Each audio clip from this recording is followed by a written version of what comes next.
that we've been talking about tonight.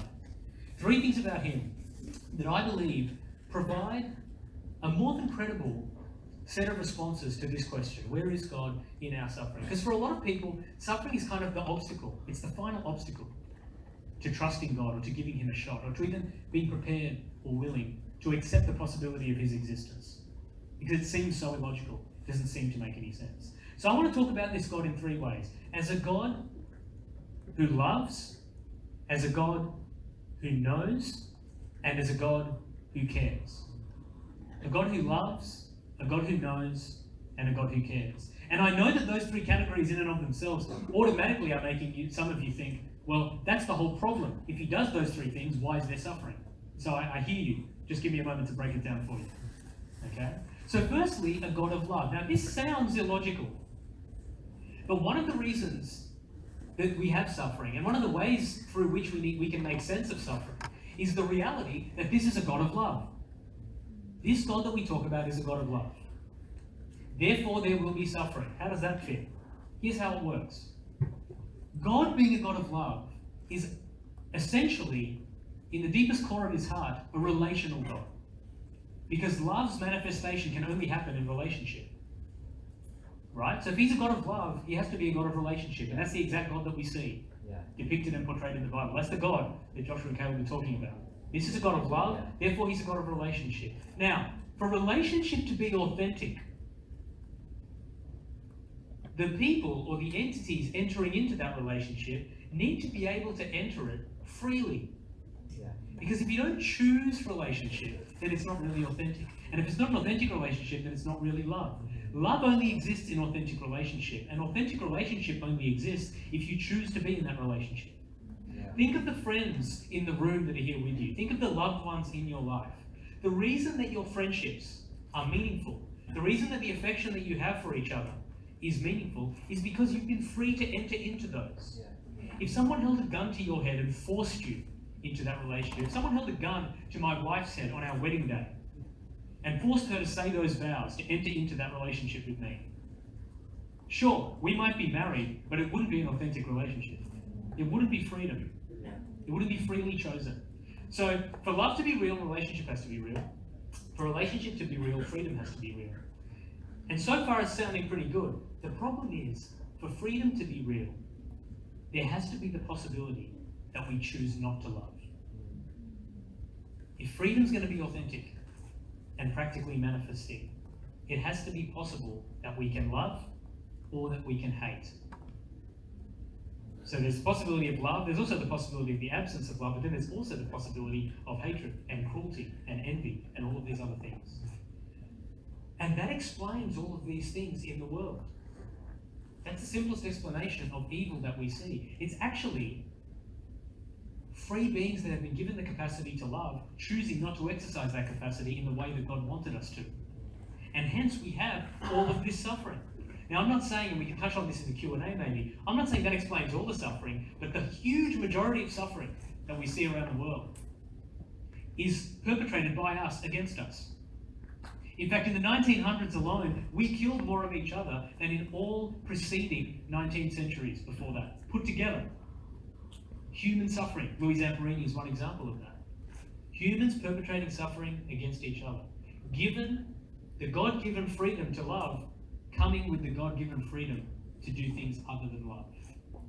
So that actually, in a logical sense, it's not particularly emotionally compelling, but logically it spells out pretty clearly why there is so much suffering. Because that capacity to do other than love is in all of us. Whether we're Christian or we're not.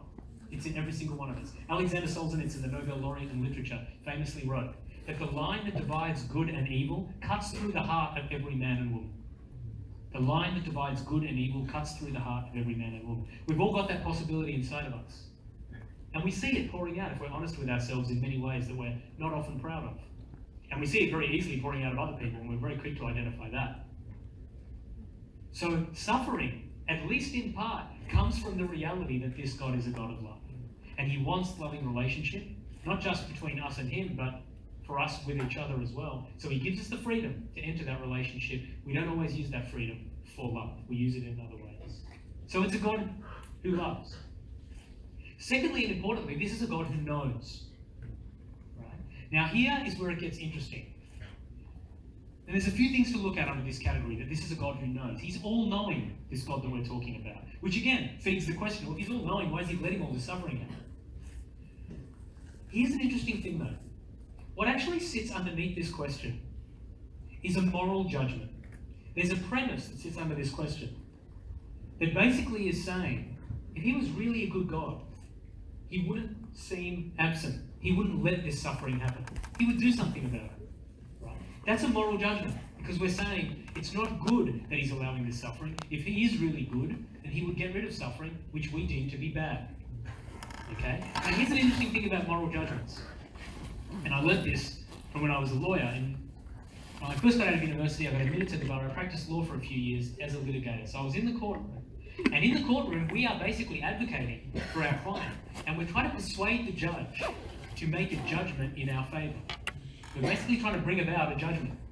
And often we appeal to moral judgments. We appeal to morality to try and get the judge to go our way. But if I was ever in a courtroom and I said to the judge, you've heard our case, you've seen my witnesses, you've heard testimony from my client, you've seen my arguments, it's time for you now to make your judgment. Here's what I think you should do. But by the way, just so you know, I don't have all the information. But my opponent, he has all the information. So I'll just let him make his closing statement. Just so you know, he knows everything about this case. I've only given you a tiny little window of what there is to know. But I want you to judge it this way, and then allow him to make a judgment. I don't think I would have made it past the first week of being a lawyer if I'd have closed a case like that with a closing argument. Why is that? Because moral judgments need to be based, if they're sound, on complete information. Or at the very least, close to complete information. As soon as we try to make a moral judgment and we don't have complete information, we're on very shaky ground. Because we don't know the full story. Now, my son Zachary, he's 1.5 years old. And so, at that age, he has necessarily, at least in most aspects of life, I'd like to think, hopefully, less information than me.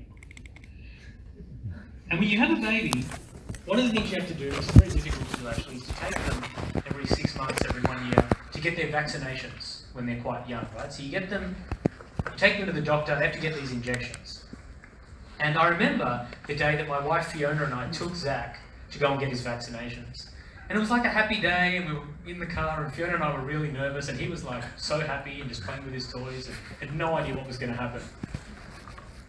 And so we take him in there, and Fiona's holding him, and I had to hold his leg down, and he had to watch the doctor take out this enormous needle while I'm holding his leg down, like his father, the person he looks to for security and safety and love, while his mother is holding him like by the torso, the person he looks to even more for that stuff. And he has to watch this stranger jab this entire needle while his parents are restraining him into his leg, and then watch us pay the guy, and then we leave. And there's absolutely no doubt in our minds, just from the way that Zach acted, at least for the next 30 to 45 minutes, and he recovered quickly. He's a good baby, so he recovered quickly. He would have been forgiven for being upset with us for longer. But at that moment, he made a moral judgment. He made a big moral judgment. He said, where are you in this suffering? And why are you facilitating this? But we see it just in the tiniest little example of a vaccination of a child, that he did not have complete information. He did not have complete information, and so his moral judgment was invalid. It wasn't just a little bit off, it was completely invalid. Because ironically, what we were doing was actually for his own good. Now, I'm not saying for a second that all suffering that we go through is for our own good. I don't believe that. There are some people that believe that. I don't believe that's the case. But my point is that when we make moral judgments against God, or we raise moral questions of God, we are doing so with necessarily far less information than he has. By definition of who he is, if he is who he says he is, and he has complete information, and if we are who he says we are, as much as he loves us and as important and valuable as we are, then we have far less information than him. So we have to be very careful making those moral judgments. So that's the first point. This is a God who knows, and we are necessarily beings that do not know everything about the suffering. So we have to be careful in making the moral judgment.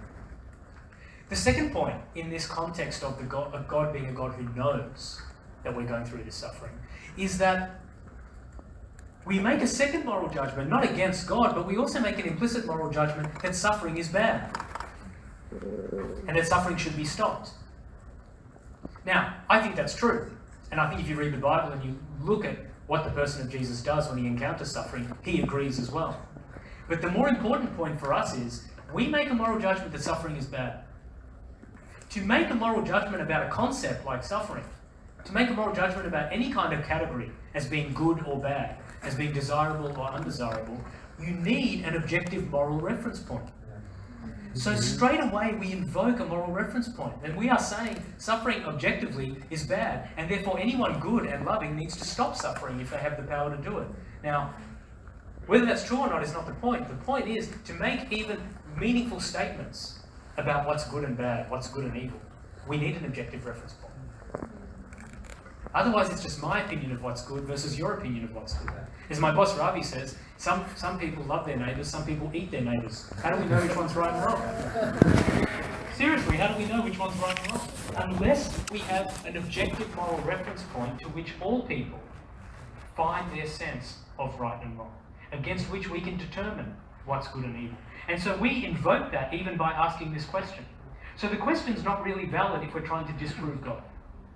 It's valid if we're trying to find out more, and we're trying to work out how to deal with the suffering and understand it. And we're trying to understand better why God would allow this. But the question fails logically and philosophically if we're trying to use it to disprove God's existence. Because you have to invoke a moral law in order to ask the question meaningfully.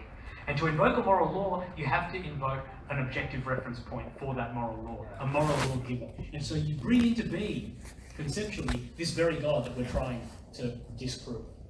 Yeah. Right?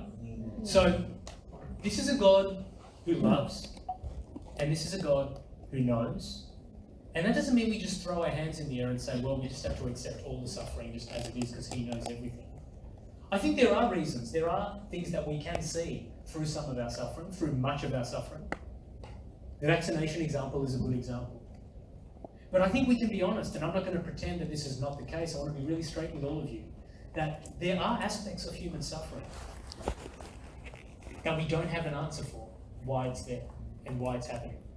There are aspects of human suffering that we just don't have a definitive answer for, either in the Bible or conceptually, as I've been trying to explain. We just don't know. But just because we don't know the reason for something doesn't mean that reason doesn't exist. So this is where we are at risk of making what the philosophers call a category error.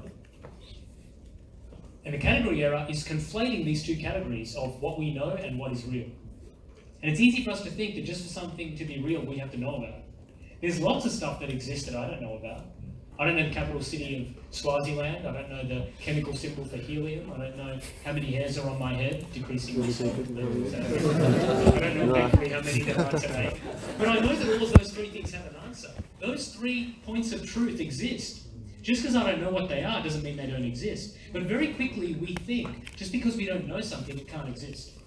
Just because we don't know the reason for suffering, it doesn't exist. Just because it seems so nonsensical to us, this suffering. There can't be a reason for it. Which is pretty much what my son Zach was probably thinking on that day he got the vaccination. There is no good reason for this. This is completely illogical, completely irrational. These people have lost their minds, or they're evil, or they never loved me anyway. And those are the responses that I think we often can have towards God. And he understands that. He's a God not just who knows everything, he knows what we're going through. Yeah. Whether we know him or not, whether you're a Christian or you're not, he knows what you're going through. Yeah. He knows exactly what you've been through, and he knows exactly how you're feeling right now. Even on this night, even the drivers that might have brought you to this night, to this talk, he knows exactly why you're here. The people who invited you probably don't know. I certainly don't know, but he knows all of that. So this is a God who loves, and this is a God who knows. And what he's asking us to do with these reasons that we might not be aware of is to trust him, that those reasons do exist, that he's got a bigger picture in mind.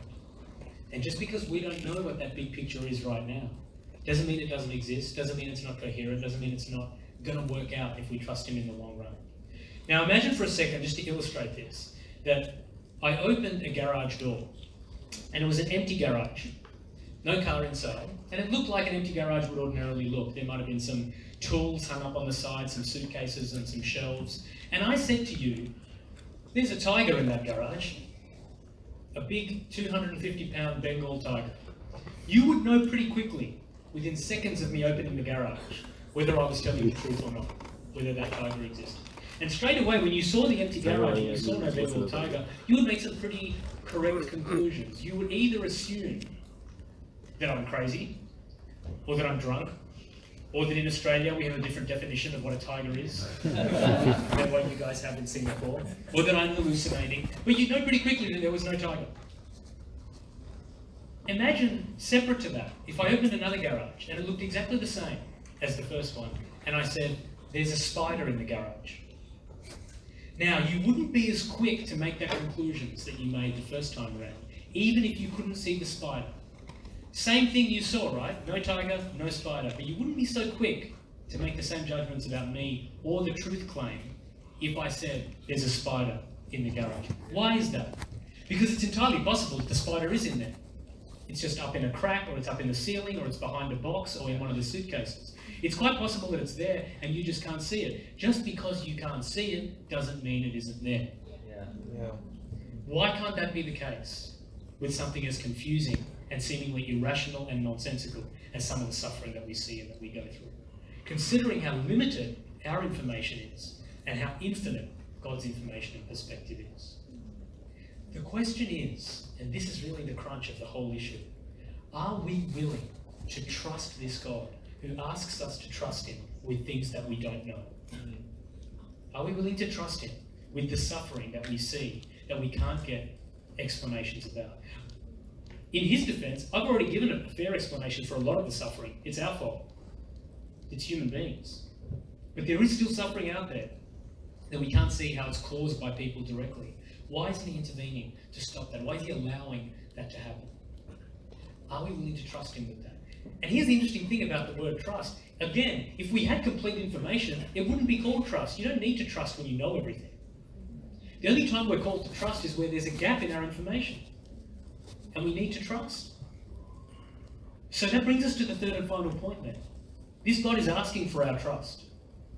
He's saying that he's a God who loves. He's saying that he's a God who knows. And he's saying because of that, there are things about this world, including some of the suffering in it, that we're not going to have deductive answers to, satisfactory answers to. Are we willing to trust him with those gaps? So the final question becomes, is this God worthy of our trust? Is he trustworthy? And so the third point is that this is a God who cares. He's a God who loves, he's a God who knows, but perhaps most powerfully, he's a God who cares. Yeah. Now, the thing with suffering, and interestingly, maybe it's just because of the line of work that I'm in, but you often hear Christians asked about this question, right? But suffering is a ubiquitous reality. So if we're going to be intellectually diligent and honest about it, every worldview should have a response to suffering. And every worldview should be asked about their response. Now, I'm here giving you the Christian perspective, but it's interesting that, to their credit, most worldviews do have a response to suffering. Most worldviews will have some kind of a response or an answer to explain suffering and to explain how to deal with suffering. And they're varied and vast, and I'm not in the position I am right now. I want to really focus on what the Christian response is, but to quickly go through and sum up some of these other views on suffering, which are all out there, and I'm sure you would have heard about them, they're not new. There are some views out there that say, look, there is God out there, but he doesn't really care about your suffering. He doesn't really care, and he's so powerful in all ways, you're not even allowed to ask him this question. This question is not even worthy of God. He owes you nothing morally. There's no moral link between you and God. You just have to shut up and deal with the suffering that you're given. And that's the end of the story. There are other views out there that say that all of the suffering that we go through is our fault. All the suffering that you're going through is because you've done something to bring that upon yourself. Either in this life or in a previous life, you've done something to bring this on yourself. There are other views out there that think the problem with suffering is actually human desire and connectedness. So the reason we suffer is because we unduly connect ourselves to things. Other people and our families and our kids and our jobs and our interests and our friends. And then when something goes wrong, we suffer. So the answer is actually to disconnect from everything Disconnect from the very concept of desire. Meditate yourself to a place where you don't need anything or anyone. Then you won't suffer. That's another view. And then we come finally to the atheistic family of worldviews, if you like. And they're perhaps the most blunt, but the most honest about where their worldview or their way of viewing reality takes them. They say suffering is completely meaningless. Because there is no God, we are just time plus matter plus chance. We're just dancing to our DNA. Suffering is completely meaningless. Because our lives are completely meaningless, our suffering is completely meaningless. And the honest atheist, even someone as hostile as Richard Dawkins, even him in his honest moments in his books, he writes this about the reality of how an atheistic worldview bears light on suffering. He says, in a world, and I'm paraphrasing him, he says, in a world of blind, pitiless indifference, some people are going to get rich, some people are going to get happy, some people are going to get killed, some people are going to get raped, and you won't find any rhyme or reason to it. DNA neither knows nor cares, and we just dance to its music. Right? That's the honest atheistic worldview, and he's been very true to his philosophy in that quote. So your suffering doesn't matter. So all of these different ways of viewing the world and understanding reality, and rejecting this God that we're talking about, will still provide you or present you with the offer of different ways of understanding suffering. The problem in my view, not just as a Christian, not just as a lawyer, but just as someone that was struggling with suffering for a big part of my life, I don't find any of those views particularly compelling, intellectually or existentially. I don't think they appeal to the human mind or the human heart. So what then is the Christian response? What's the response of this God who claims to care, this God who claims to love and claims to know and claims to care? Here's the Christian response to this question of suffering. Here's ultimately what comes in as kind of a blanket over everything I've said already this evening. This is not a God who sits back and says, don't even talk to me about it. Just talk to the hand. Not interested in your suffering. Don't you know who I am? Not interested in your suffering. He doesn't just throw down rules and theories and philosophies on how to avoid suffering or to explain why you're suffering or to blame it on you. He doesn't say, well, just read this and do this and obey these things and you won't suffer anymore. He doesn't pretend suffering's not real and tell us that we're too connected to just detach. What does he do? He steps into the world, into his creation, as a person, and takes onto himself the greatest, most excruciating suffering anyone could possibly imagine. Takes it all onto himself. And when Jesus Christ went to the cross, he wasn't just taking on the pain that comes with being beaten and tortured, having your flesh and your skin ripped and your bones broken and being nailed to a cross, as excruciating as that is. He was also taking all the suffering that we all go through. All the suffering of humankind, all the anxiety, all the depression, all the shame, all the guilt, all the struggle, all the physical suffering, all the emotional suffering, all the mental suffering. He took all of that onto himself and suffered for us. This is a God that came into our world and suffered for us. And now, what does he offer us? Now he offers, if we're willing to open up our hearts and our lives to him, now he offers to come in to our lives and suffer with us. To actually walk with us through the suffering. He doesn't say, here are the ways that we can beat suffering or trick it or avoid it. He's like, no, suffering is real. I've defeated it on the cross. But now, take my hand, we're going right through it. I know, I've been there. I did it for you. So now you don't have to be afraid of it anymore. And he does that in this life and then promises a future, an eternity with him where there's no suffering at all. He does both of those things at the same time. When you look at all of the gods that humankind has postulated over the last 50 or 60,000 years, and then you look at Jesus Christ, Jesus is the only God with scars. The only God that has scars. That's not just powerful symbolically, that's powerful experientially. This is a God who is saying to us with his scars, I know what you're going through. Whatever it is you're going through today, Whatever you've thought about me in the past, if you've rejected me, if you've ignored me, if you're a Christian, if you're not a Christian, if you've called yourself a Christian, if you hate Christians, wherever you are, I love you, I know you, I came into this world, I suffered for you, and now I want to come into your life. And I want to help you and strengthen you to endure the suffering.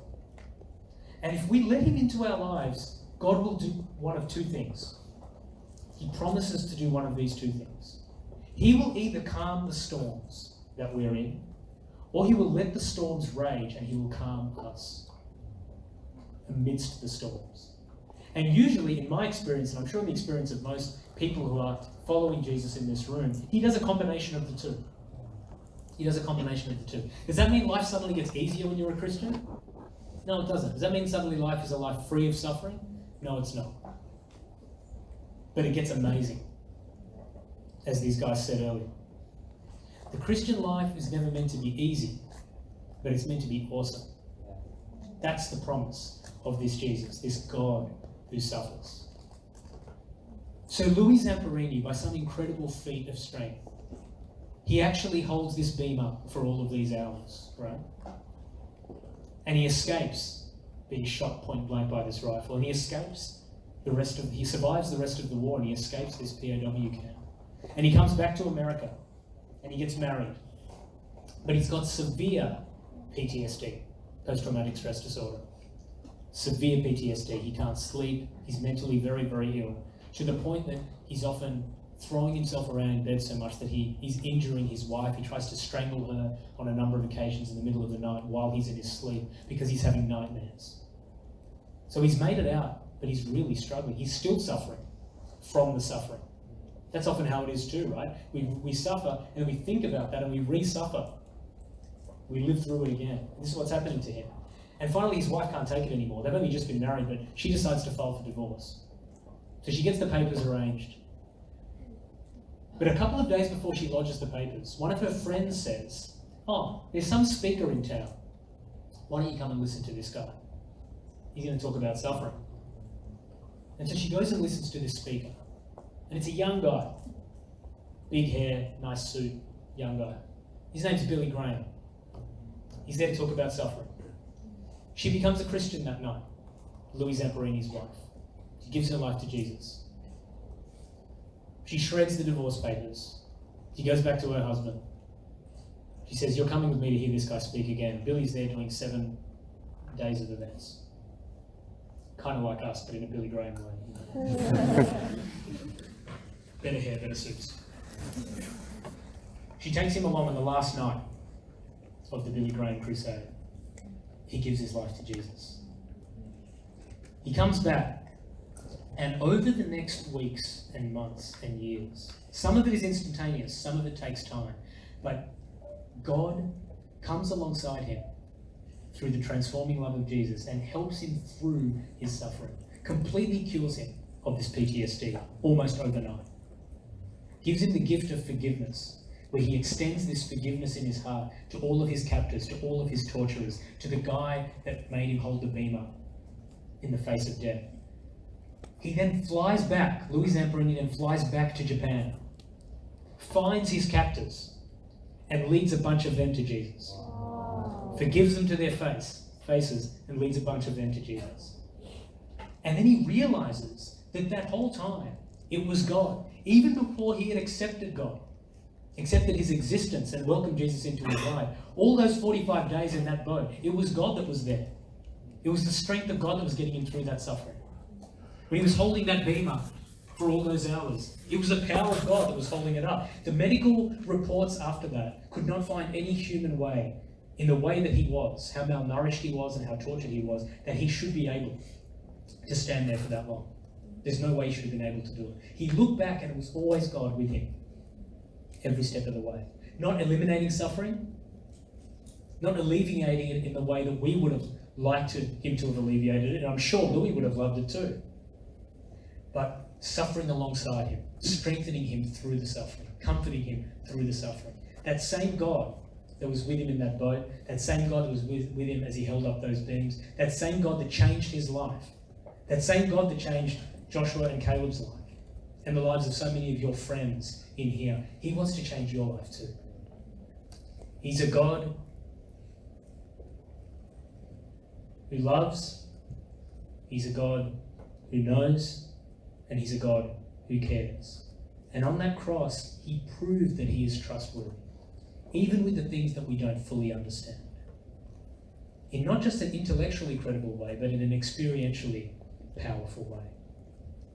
So as we close this, and just before we take a break for a couple of minutes before we do Q&A, I just want to give anyone in the room who hasn't said yes to this person of Jesus, I want to give you the opportunity to make that decision tonight. Never a better time than tonight. Whatever you're going through, whatever suffering you're going through in your life, with your family, with your friends, with your studies, with the burden of expectation, with anxiety, with depression, with addiction, with struggles of any type, God knows about it. And He didn't bring you here tonight by accident. Every one of us is here on purpose. I promise you that. So I'm going to say a really short prayer. And we're all going to bow our heads and close our eyes regardless of what we do with this prayer. But if you would like to make this commitment that I'm about to pray through, please join me in your hearts. You don't have to raise your hand. You don't have to say anything out loud. Just join me in your hearts in saying this prayer with me. Let's pray.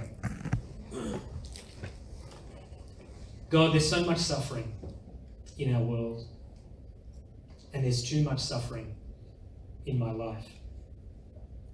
Sometimes so much I don't know what I'm going to do. But I want to thank you for who you are, and I want to thank you for the way that you have continued to love me, even when I ignored you, rejected you, or just didn't give you the honor and the attention that you deserve. Thank you for suffering for me. Thank you for being willing to suffer with me now. I'm sorry for the things I've done that are wrong and that haven't pleased you, but I ask you now to come into my life. Or I ask you now to come into my life afresh. And while I know my suffering won't disappear, I know that I can handle it if you are with me. And I want to do life with you. I've still got questions, but I'm willing to put them to you as my friend and as my God, not as an outsider. Would you walk with me from here on as we go through this adventure together? In Jesus' name.